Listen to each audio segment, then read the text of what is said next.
¿Cuántos están aquí? ¿Cuántos están contentos?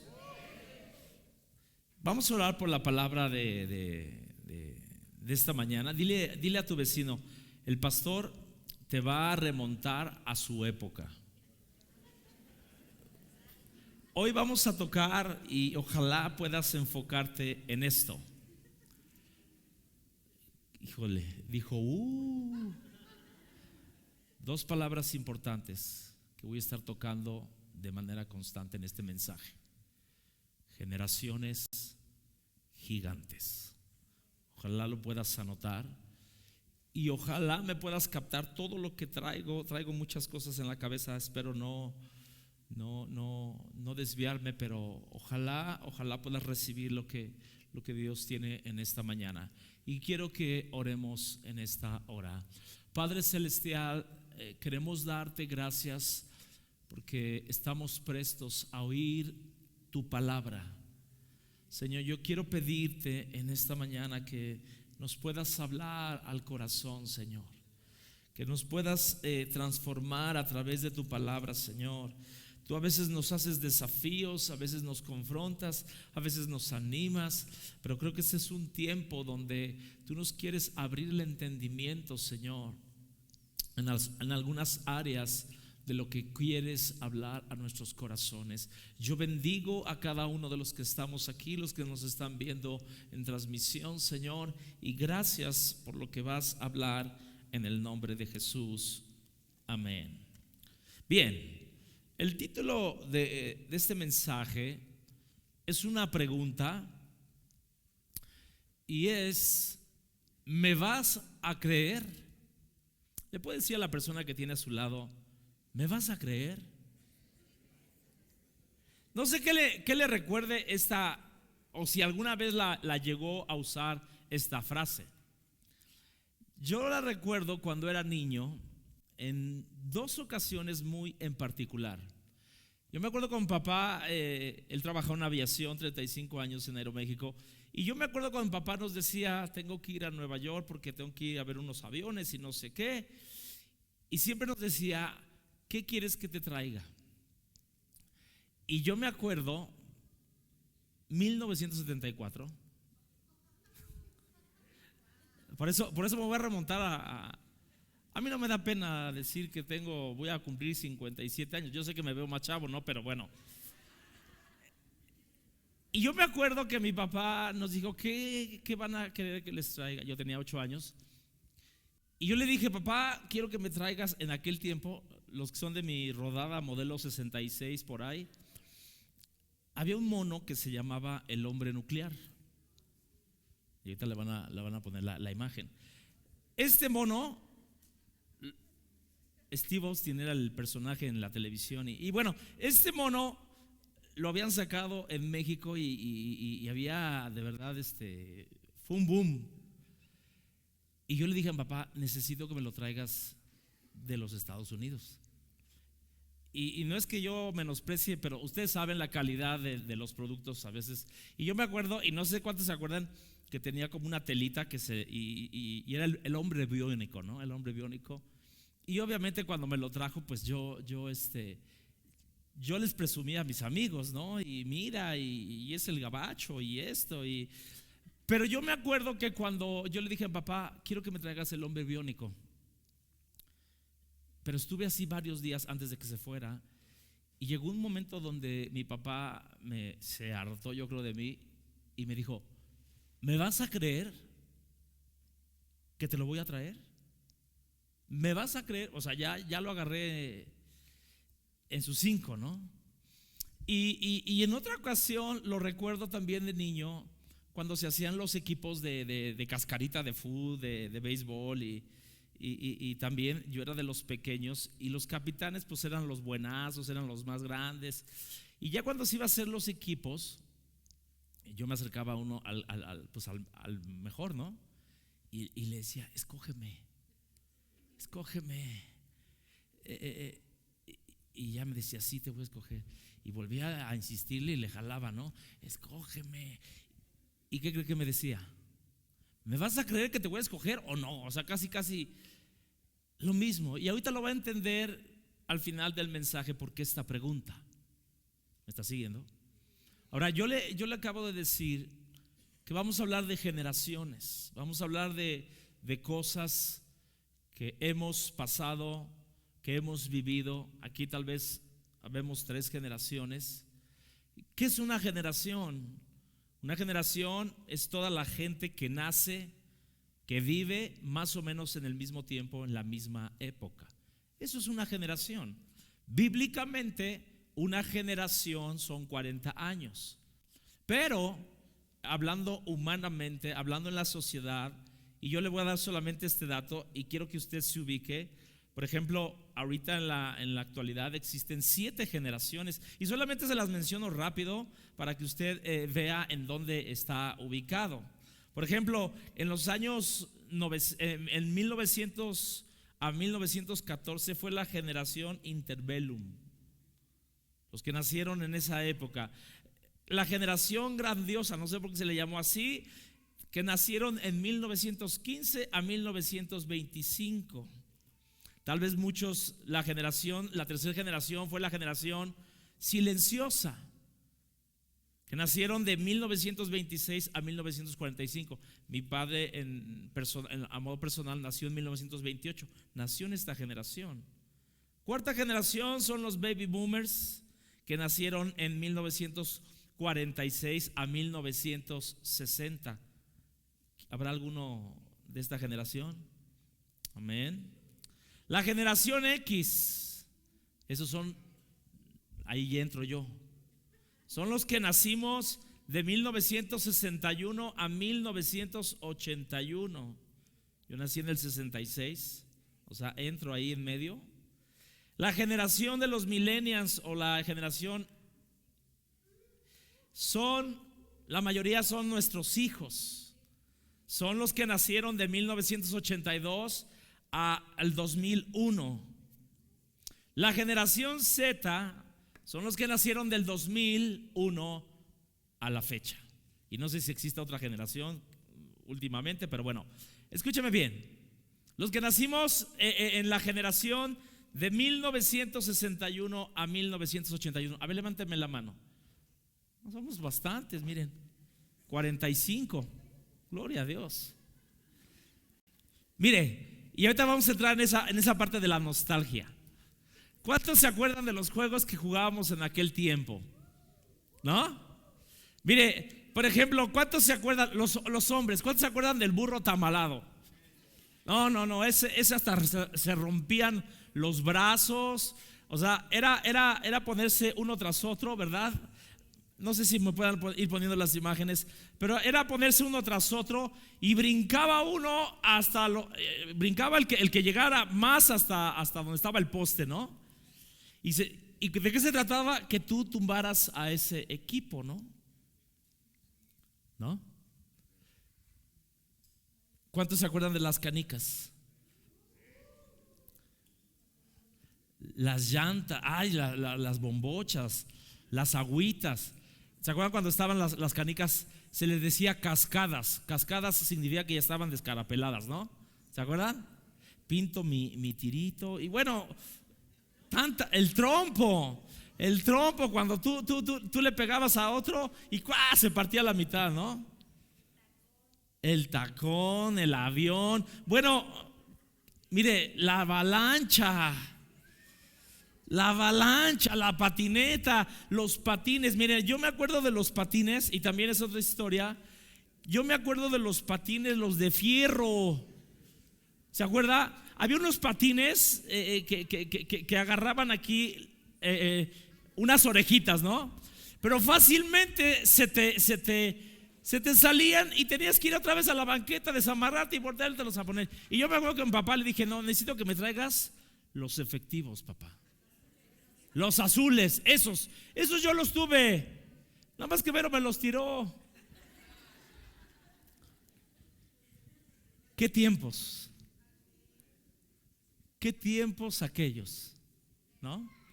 No sé cuánto les tocó jugar coleadas en patines de ruedas. Bueno, el que estaba en la cola salía disparado, pero Y yo sé que ahorita que me están viendo los jóvenes, dices, pues ¿qué es eso que están diciendo? Y ya ahorita los jóvenes, ¿qué juegan? No, esos eran bote pateado, bueno. Ahora, ¿por qué le estoy hablando de todo esto? Escúcheme bien. Quiero que usted ubique y piense la generación que nos tocó vivir. ¿Cómo la describiría? Muy padre, no había tanta maldad, podría salir a altas horas de la noche y jugar lo que fuera, pero fue una generación donde nuestros padres nos disciplinaron, donde nuestros padres verdaderamente no podías contestarles. Yo me acuerdo cuando íbamos con los tíos y nos sentaban en el sillón, nos sentaban ahí y no te podías parar hasta que mamá dijera, te aventara el siga, ¿verdad? Con los ojos. ¿Sí o no? ¿A cuánto les tocó todo eso? Llegabas a casa del abuelo y beso en la mano y en el cachete. El día de hoy, la generación de nuestros hijos nos saluda. Y no quiero decir cosas malas, pero la verdad es que mucho de eso es por culpa de nosotros como padres. Nuestros hijos creo que ya no tienen que sacrificarse tanto por una carrera. Ya muchos hijos de nosotros tienen una profesión, lo que tal vez algunos no tuvieron, tienen un negocio, pero obviamente ellos van a enfrentar cosas más difíciles que nosotros no enfrentamos en cuanto a la sociedad, en cuanto a la violencia, en cuanto a todo lo que se está moviendo, ¿no? Entonces, yo en esta mañana quiero que nos ubiquemos, porque voy a hablar de generaciones y voy a estar hablando de gigantes. Quiero que nos ubiquemos en el libro de Deuteronomio, capítulo, solamente le doy un breviario, capítulo 1. El capítulo 1 nos está hablando de esa generación que salió de Egipto, una generación que vivía en esclavitud, una generación que en realidad Dios los había sacado de esa tierra. Y dice la escritura, después usted lo lee porque es un capítulo largo, pero básicamente lo que dice la escritura es que un día los dirigentes, los cabecillas de cada tribu vinieron con Moisés y le dijeron, mira, ya estamos aquí enfrente de la tierra prometida, bueno, necesitamos ver y mandar gente. Y dice que Moisés le pareció bien la idea. Usted conoce la historia, Números 14 también lo narra, Números 13, y mandan a esos espías. Y me llama mucho la atención porque dice que eran príncipes. Iban a escoger uno de cada tribu, o sea, 12 espías que eran príncipes, no era cualquiera. Y sabe algo, yo quiero decirle algo que Dios tocó en mi corazón cuando yo estaba preparando este mensaje. Todos tenemos una tierra prometida que conquistar, pero también todos vamos a enfrentar un gigante o muchos gigantes en esa tierra prometida. Los gigantes que nuestros jóvenes están enfrentando son muy diferentes a los que tú y yo enfrentamos 30 años atrás o más. Toda generación tiene una tierra prometida por conquistar. Pero te voy a decir algo y lo vas a entender más adelante. Para conquistar esa tierra prometida, primero tienes que despojar a aquel que tiene esa tierra prometida. Esa tierra prometida no te la van a entregar. Ay, que ya llegaste. Ay, tómala. No. ¿Me estás siguiendo? Y cuando yo veo este versículo, que lo quise tomar como texto base, de aquí nació este mensaje. Para mí es uno de los versículos más tristes que yo puedo encontrar en la escritura, porque me habla de una tragedia que sufrió una generación. Deuteronomio capítulo 2, y quiero que lo mire, verso 14. Habían pasado 38 años, diga conmigo, 38 años, desde que salimos de Cades Barnea hasta que cruzamos el arroyo de Seret. Para entonces había desaparecido del campamento, mire nada más, toda una generación de guerreros. Y Dios firma diciendo, tal como el Señor lo había jurado. Fíjense qué tristeza. Una generación que había sido rescatada de Egipto pereció y no pudo entrar a la tierra prometida. Desapareció. Obviamente todos un día vamos a desaparecer, no importando la generación que seamos. Pero ¿sabe algo? Yo me hice la pregunta en cuanto a este versículo. ¿Qué fue lo que hizo o dejó de hacer esta generación para desaparecer y quedarse en el desierto? Cuando la voluntad de Dios era que ellos entraran a una tierra que Él les había prometido.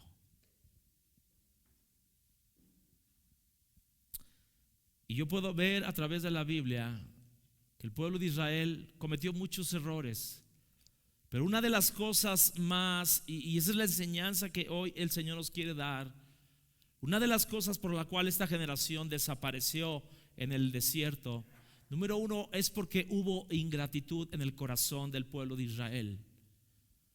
Hubo ingratitud en ellos. La Biblia dice ahí en Éxodo 22, yo soy el Señor tu Dios que te sacó de Egipto donde eras esclavo. Y yo lo he dicho muchas veces y lo tengo que decir nuevamente. Iglesia, tenemos que valorar que ahora ya no estamos en Egipto, que ya esas cadenas, esos pecados, esas maldiciones generacionales las hemos podido romper, gracias a Dios. Pero ¿sabes algo? Una de las cosas que yo puedo ver en el pueblo de Israel, ellos habían estado 400 años en cautividad. 10 generaciones habían estado en cautividad y Dios los saca.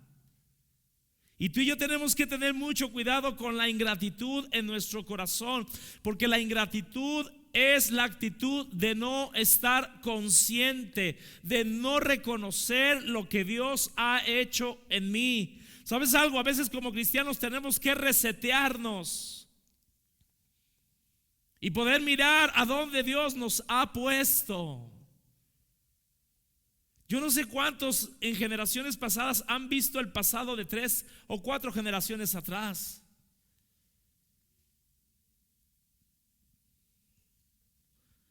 Y me llama la atención porque Dios le dice al pueblo de Israel, yo te escogí, yo te elegí. El Señor no te eligió ni te demostró su amor porque fueras una nación más grande que las demás. Al contrario, te escogí porque eras el más insignificante de todas las naciones. Y usted lo ha leído, en Corintios dice que Dios escogió lo vil, lo menospreciado,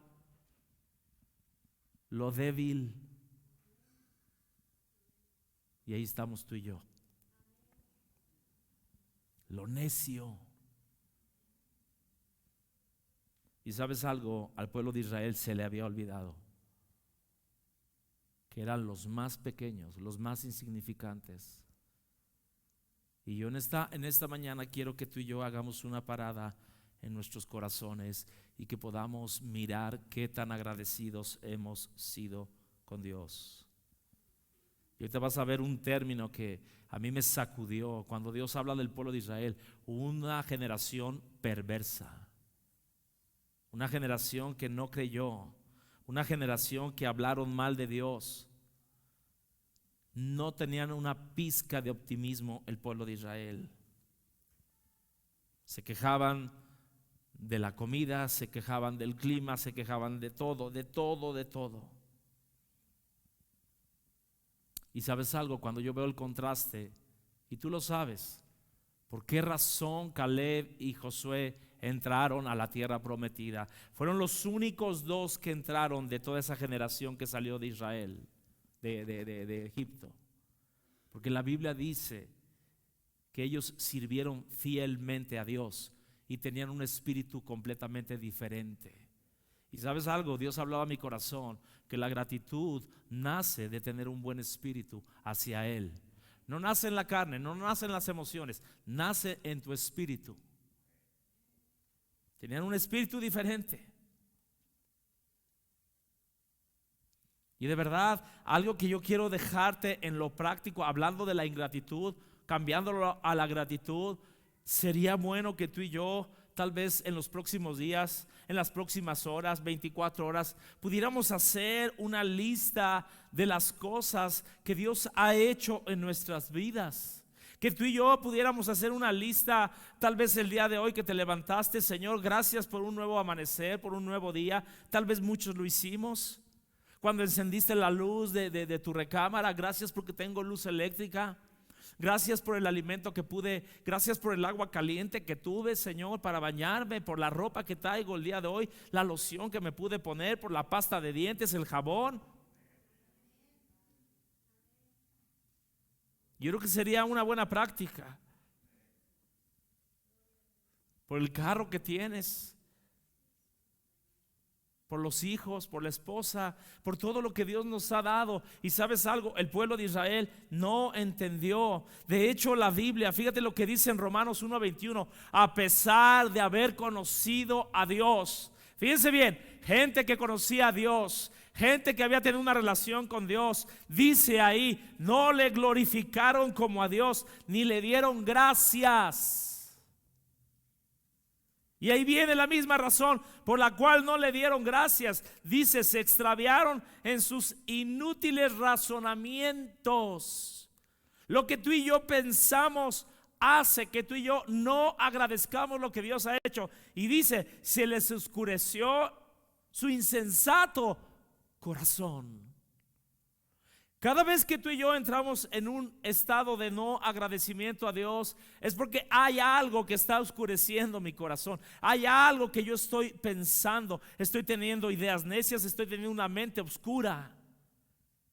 Y por eso tú y yo tenemos que tener mucho cuidado. ¿Qué tan agradecido eres con Dios? Mire, y le voy a decir algo que a mí me sucede muchas veces como pastor cuando estoy dando una consejería. A veces cuando vienen varones, cuando vienen matrimonios, sobre todo varones, y me piden una consejería y veo de verdad el tiradero que tienen de sus vidas. Y veo todo lo que están pasando, todas las consecuencias que están viviendo por algún pecado. Y muchas veces el Espíritu Santo me pone, Jorge, ese hubiera sido el espejo tuyo. Y no le digo nada al que estoy aconsejando, pero digo, uy.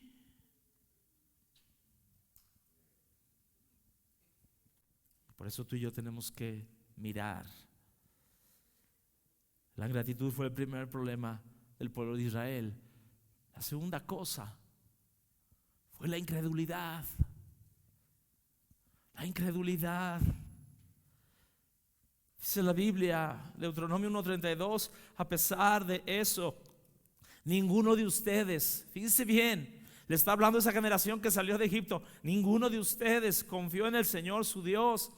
Mira, y este versículo me habla tanto del corazón de Dios, porque la incredulidad no me quita mi identidad como hijo de Dios, porque Dios está diciendo, el Señor su Dios, no importa que no creas en mí, yo no te voy a echar a la basura, yo no te voy a quitar tu lugar de hijo.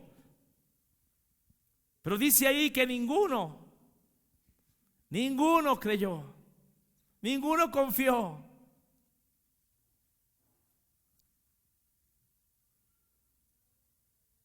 Fíjense lo que dice Números 13:28. Sin embargo, el pueblo que habita es poderoso, sus ciudades son grandes, son fortificadas. Y aquí empieza a hablar. Este versículo nos está hablando del reporte que esos espías habían dado. Habita gigantes, hasta vimos allí gigantes, descendientes de Anac. Y yo te quiero decir en esta mañana de verdad, La ingratitud y la incredulidad puede ser un gigante en nuestros corazones que tal vez no nos estamos dando cuenta que lo tenemos.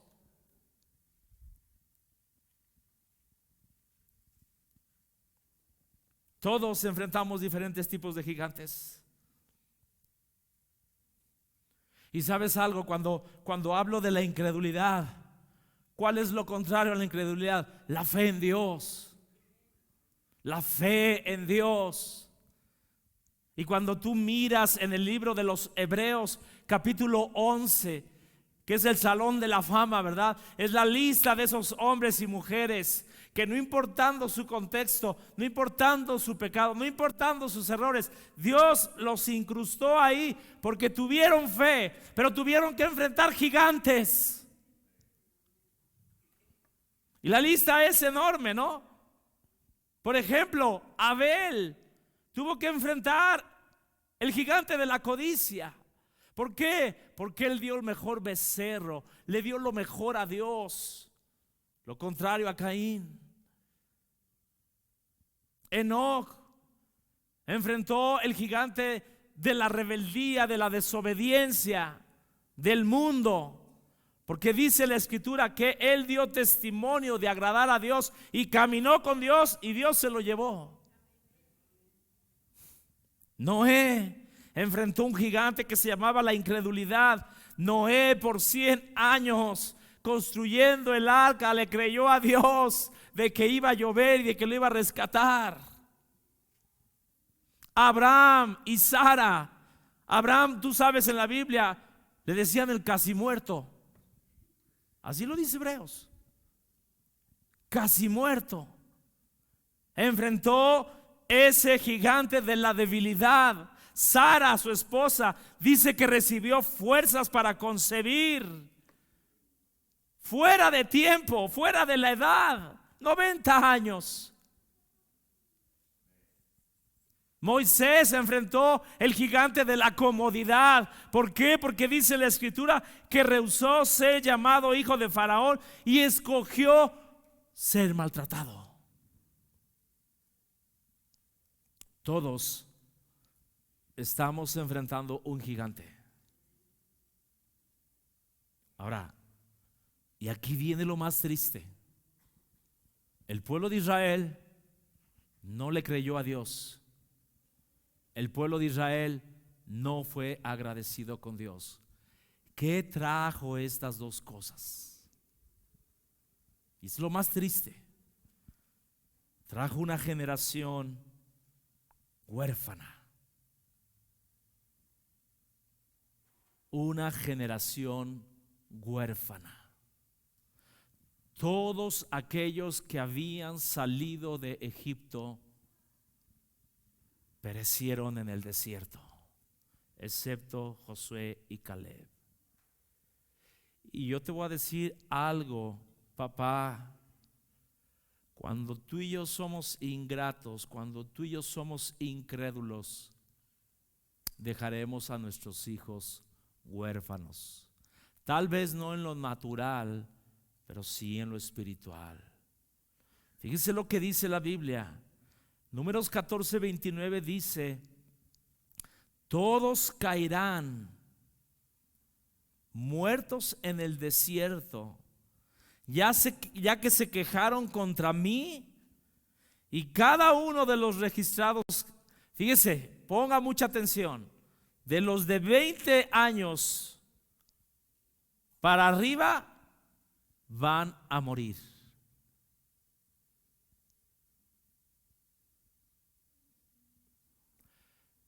Y mire, hablando de generaciones, y yo sé que este versículo lo ha leído usted. Jueces 2:10 dice que se levantó una nueva generación, hablando de los hijos que habían salido de Egipto.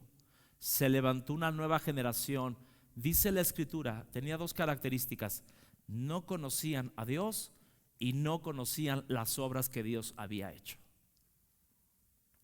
La misma incredulidad fue transmitida a esa generación. Una generación huérfana. Y sabe algo, el enemigo nos quiere robar esa identidad como hijos de Dios, aún dentro de la casa de Dios. Yo te pregunto, ¿tú te sientes como un hijo de familia, hablando espiritualmente, o te sientes huérfano? Yo sé que eso son palabras tremendas, pero es una realidad. Dios estaba diciendo: todos caerán muertos en el desierto. Ya se han quejado mucho contra mí. Y dice: los mayores de 20 años no van a entrar. Dice ahí en Deuteronomio 1:35: ninguno de esta generación perversa. Wow. Ninguno de esta generación perversa vivirá para ver la buena tierra que juré a sus antepasados. Y sabes, a mí te voy a decir lo que significa perverso. Una persona perversa, de verdad, y ojalá tú y yo no seamos así. Una generación perversa, una persona perversa es aquella que se deleita o se complace en el sufrimiento, en la queja, que le gusta vivir de una manera donde todo le sale mal, donde se anda quejando de todo mundo, pero le agrada. Y Dios lo ve como un perverso. Todos aquellos que habían salido de Egipto, mayores de 20 años, morirían ahí en el desierto. ¿Sabes cuál fue el ministerio de Josué y Caleb por 40 años? Sepultureros. Nada más iban enterrando. Yo no sé si Josué y Caleb tenían su lista. Miren, nada más faltan estos. Mira, vamos a esperar. Ya mero, mira, ya de la familia Gil, ya mero, ya unos días. Ahora, ¿qué hizo Dios con esa tierra? Dice ahí Deuteronomio 1:39: esa tierra la daré a los pequeños del pueblo, a los niños inocentes. Fíjate qué tremendo. Y esto nos tiene que confrontar, papás, porque mucho de nuestra actitud de ingratitud y de incredulidad afecta a nuestros hijos. Dice, hablando de esa generación que iba a perecer: ustedes tenían miedo de que los pequeños fueran capturados, pero será de ellos los que entrarán a poseerla. O sea, dudaron de que Dios los iba a proteger a sus pequeños, pero ellos entrarán. Entonces quiero que te ubiques en esta mañana. De Egipto salieron dos generaciones. Una generación mayores de 20 años que iban a quedar ahí en el desierto, y los de 19 años para atrás, adolescentes, niños pequeños, de bebés, esos eran los que iban a entrar en la tierra prometida.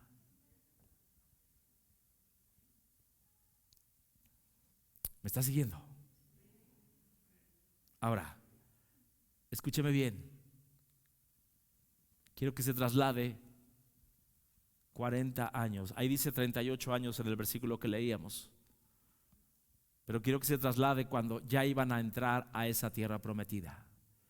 Esos pequeños, menos de 19 años de edad, ahora tenían entre 41 y 59 años.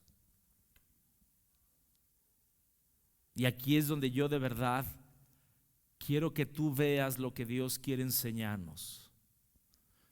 La Biblia dice, no vamos a ir para allá, pero solamente te lo menciono.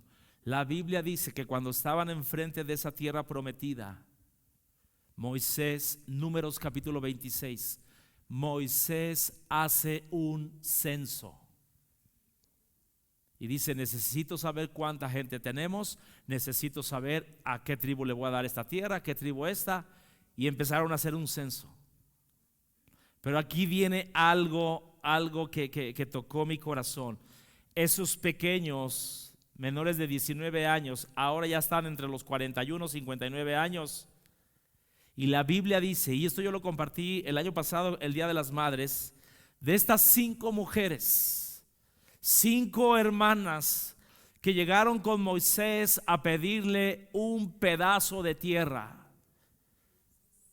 La Biblia dice, Números 27, dice que cierto día las hijas de Zelofehad vinieron, y dice los nombres: Mala, Noa, Ogla, Milca y Tirsa.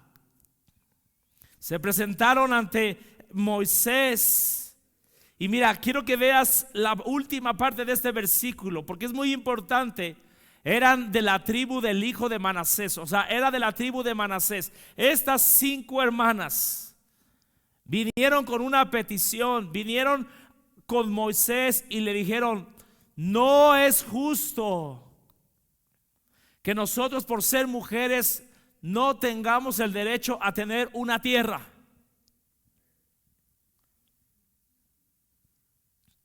Y dice que, verso 3, ellas dijeron: nuestro padre murió en el desierto,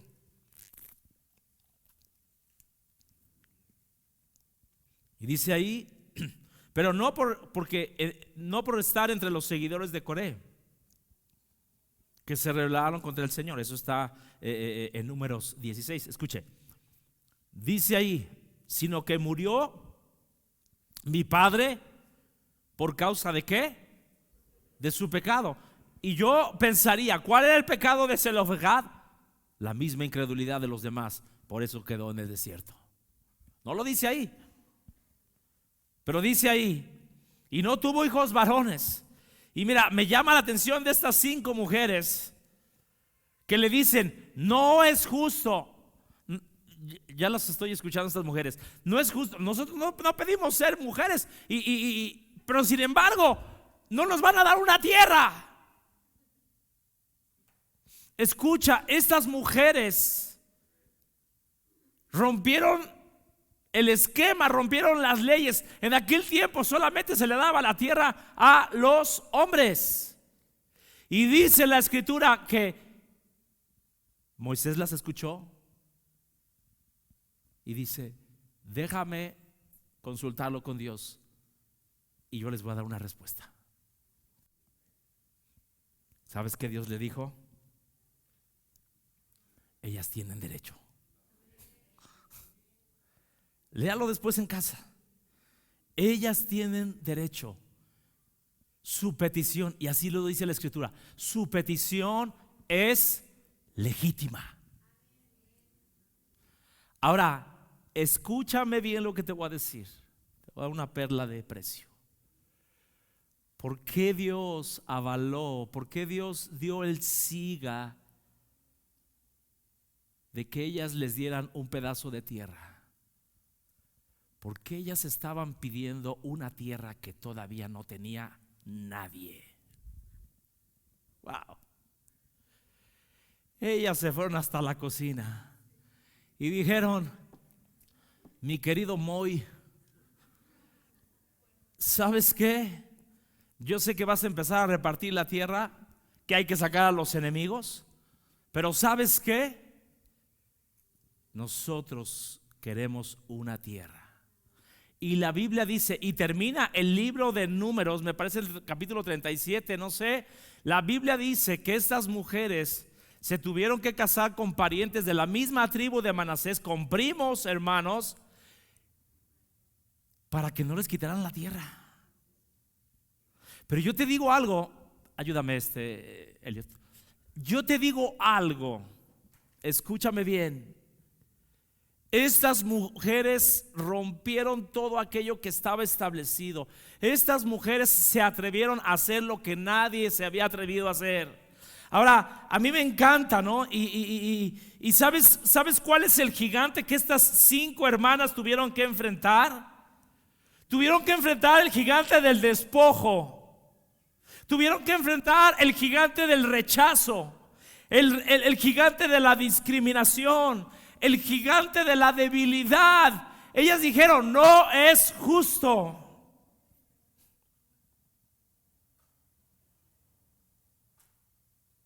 Y te voy a dar de verdad, porque posiblemente estos 5 nombres de estas mujeres, te vas a identificar con alguno de ellas y dices: yo soy esta mujer. Tú tienes derecho a exigir la tierra que Dios te ha dado. Escúchame. Mala significa enferma, débil. Esta mujer, en medio de su debilidad, en medio de su enfermedad, en medio de esos síntomas, le dijo a Moisés: yo quiero un pedazo de tierra. Tal vez tú has batallado por años con tu salud, con tu condición física. Tal vez tú eres la mala en turno. Tú puedes exigir una tierra. Noa, la que trae consuelo. ¿Sabes? Esta mujer dijo: yo no tengo una tierra que darle a mis hijos, pero quiero exigir una tierra para que el día de mañana mis hijos no estén batallando como errantes. Y eso iba a traer consuelo a sus hijos. La tercera hermana, Ogla. Wow, me encantó. Ogla significa un clamor con desesperación. Mujeres, ¿cuándo fue la última vez que clamaste por una promesa de Dios con un gemido, con desesperación, como lo hizo Ana, como lo hizo mujeres de Dios, una Esther? ¿Cuándo fue la última vez que lo hiciste? ¿Cuándo te pusiste en el lugar de Ogla, que clamaste, gemiste por tus hijos?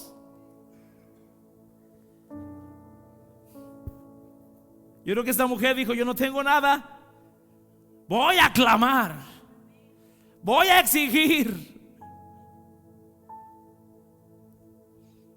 Milca. Yo sé que aquí hay muchas Milcas, y es aquella que toma la autoridad, es aquella que toma las llaves del reino de los cielos y abre puertas donde están cerradas. Donde el enemigo te ha dicho: esta puerta nunca se va a abrir, tus hijos nunca se van a convertir, nunca vas a poder ser sanada, nunca vas. No, pero la palabra de Dios me da tantas puertas para abrir.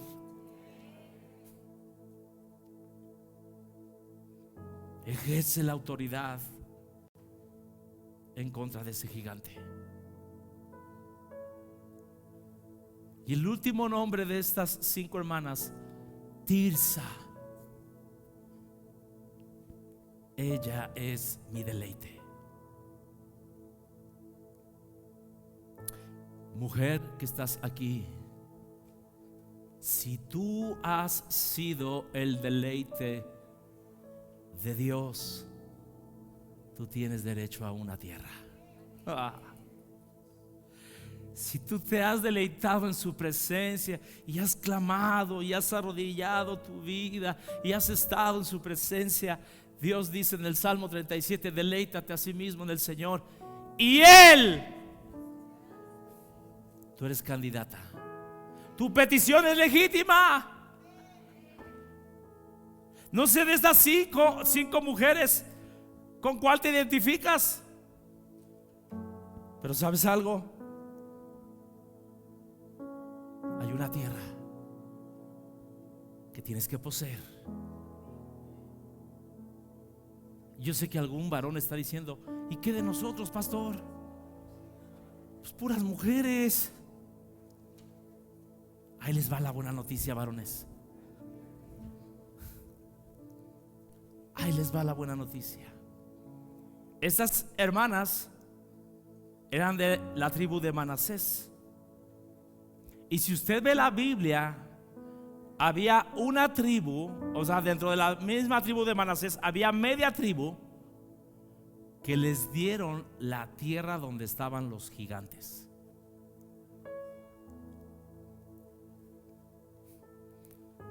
Y aquí viene la palabra para los hombres.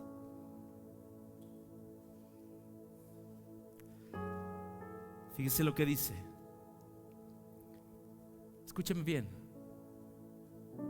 ¿Cuál es el hombre más alto, más gigante en la Biblia? ¿Alguien sabe?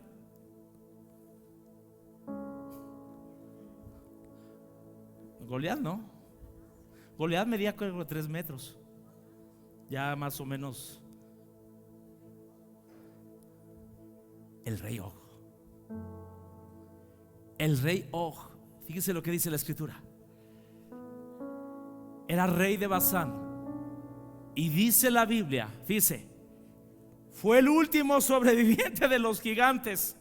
Su cama no era una cama king size ni queen, era el doble, ¿no? Bueno, no había. Fíjese lo que dice. Su cama era de hierro y tenía una medida de ¿cuánto? 4 metros de largo por 2 de ancho. Este sí era gigante, el rey de Og. ¿Y a quién cree que le tocó conquistar esa tierra? A la tribu de Manasés. Señor, nos hubieras dado los pigmeos mejor. Ahí te va. Verso 13 dice, Deuteronomio 3:13: toda la tierra de Argob, que se llama la tierra de los gigantes. Fíjate nada más. Imagínate, nosotros somos la tribu de Manasés y llega Moisés y te dice, te toca la colonia de los gigantes. ¿Pero por qué ahí? Te tocó esa. ¿La quieres o no la quieres? Dice, se llamaba la tierra de los gigantes. Y dice ahí que se la dieron a la media tribu de Manasés. Yo no sé si estas 5 hermanas pertenecían a esta media tribu, pero mira, lo que sí sé es que lo llevaban en la sangre de exigir su derecho.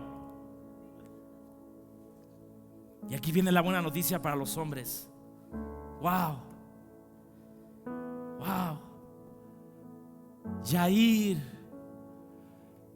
uno de los descendientes de Manasés, ¿qué dice? La arrebató, se apoderó. Yo no sé si mató al rey Og o no, pero yo creo que sí mató a todos sus descendientes, que eran unos monigotes de este pelo. Escúchame bien, varones, nosotros somos el Yair en turno. Y ahí te va esto.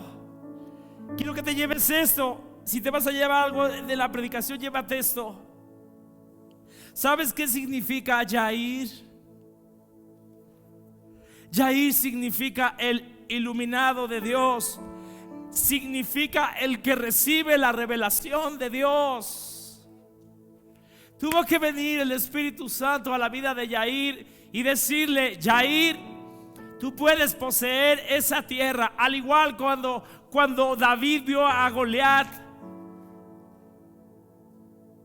vio a un gigantón. Pero ¿sabes qué dijo David? Está tan grande que no puedo fallar. ¿Y sabes qué dijo Yair?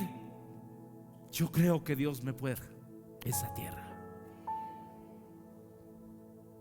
Y ese es el punto medular en esta mañana. Escúchame bien. Tu generación a la que tú perteneces, tú tienes que enfrentar gigantes. Yo tengo que enfrentar gigantes. Y la única manera de poderlos derrotar es que venga ese rema a nuestro espíritu, es que venga esa revelación, es que venga una convicción que solamente el Espíritu Santo puede hacer en tu corazón y en mi corazón.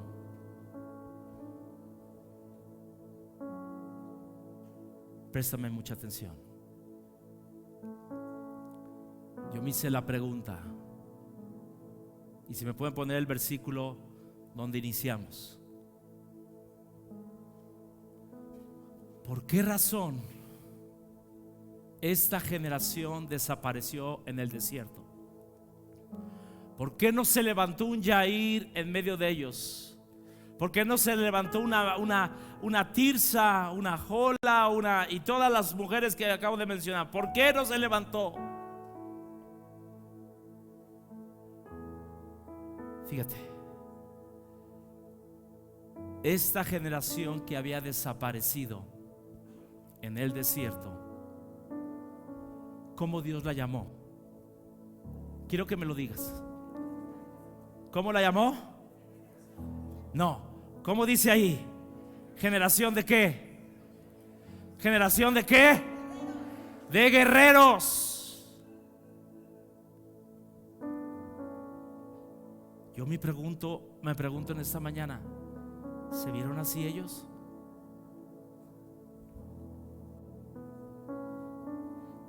¿Cómo se vieron? Como langostas. Lo que va a hacer que tú y yo poseamos esa tierra prometida y que venzamos a esos gigantes es que seamos una generación guerrera, no de langostas. En otras palabras,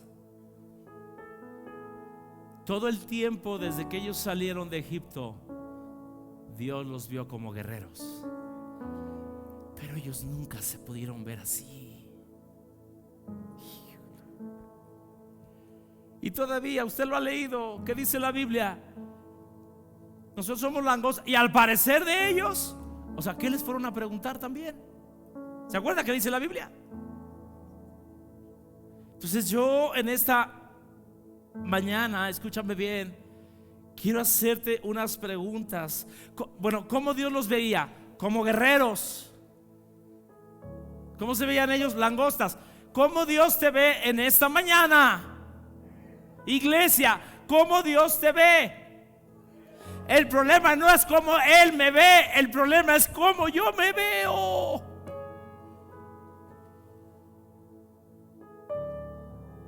¿Cómo te estás viendo el día de hoy?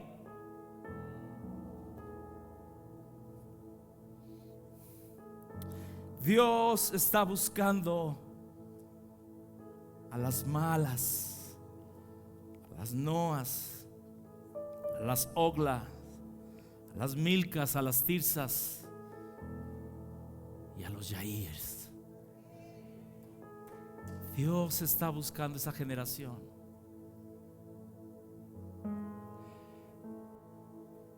Dios nos está diciendo, y de ahí el título del mensaje: iglesia, ¿me vas a creer?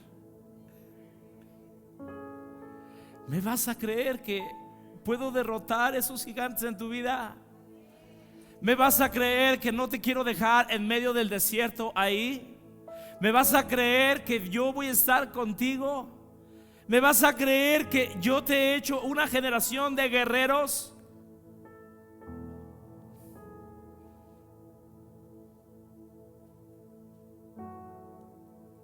Soy una generación de guerreros o langosta. ¿Vas a creer que puedes destruir y que yo puedo destruir a mis gigantes? Y te voy a dejar una tarea, y de verdad es por lo que yo quiero orar en esta mañana. ¿Cómo se llama? Escúchame bien. ¿Cómo se llama ese gigante que has estado lidiando con él? Ese es por un lado. ¿Cómo se llama esa tierra prometida? ¿Cómo se llama ese sueño que Dios incrustó en tu corazón?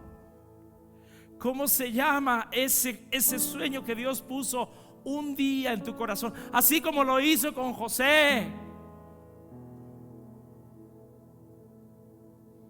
Dios le había dado un sueño de que iba a ser el segundo de Egipto, pero tuvo que pasar 13 años para formar su carácter. Esa era su tierra prometida. Génesis 41:14. Y lo llamó Faraón y le cambiaron la túnica, lo afeitaron. Ese fue el cumplimiento de José, de su tierra prometida. Pero él tuvo que enfrentar muchos gigantes.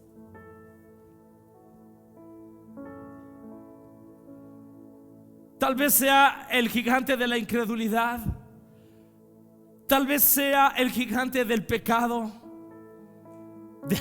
del vicio. Tal vez sea el gigante de la incapacidad de decir yo no puedo. El gigante de la duda, de la enfermedad, el gigante de la escasez, de la comodidad, el gigante de la debilidad, el gigante de la codicia. Ponle el título que tú quieras.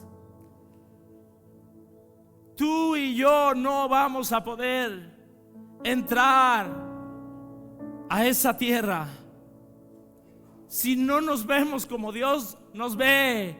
Dios nos está diciendo, iglesia, ¿me vas a creer?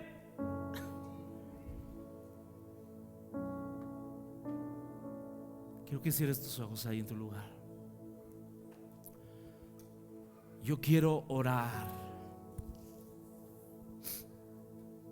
Yo quiero pedirle al Espíritu Santo. Yo sé que algunas de las mujeres que están aquí han batallado con enfermedades, han batallado con traiciones, han batallado con cosas en sus vidas, con el gigante de la soledad, han batallado con la escasez económica. Pero Dios te dice, la petición que tú me estás haciendo, hija, yo la avalo. Yo te digo sí. Pero ahora es tu turno, como una guerrera de Dios, que tomes aquello que te corresponde, que pelees en oración, que pelees de rodillas, que pelees con llanto. Dios te está diciendo a ti, varón, el iluminado de Dios, el que recibe la revelación, tú eres el Yair en turno. Tú eres el que puede derrotar a ese rey Og, no importando lo que mida. Tú lo puedes derrotar, porque el Señor te ve como un guerrero. Y yo quiero orar en esta mañana y quiero hacer este llamado. Escúchame bien. Quiero hacer dos llamados. Número uno, quiero orar por aquellos que no se están viendo como una generación guerrera, que se están viendo como langostas. Tantos pensamientos han venido a tu mente que ya no te ves a veces ni siquiera como un hijo de Dios, que te ves como un fracasado, que te ves como alguien que está paralizado por el temor. Yo quiero orar por ti.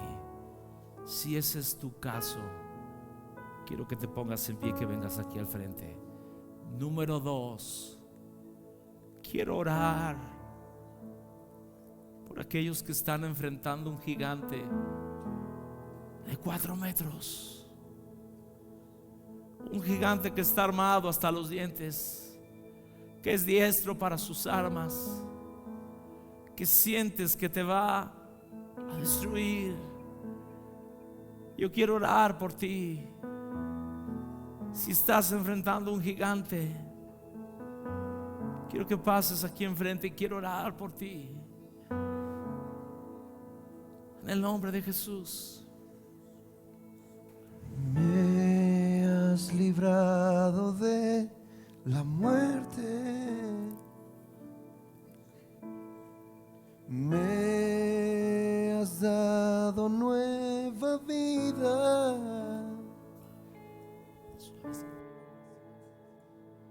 me quitaste mi tristeza.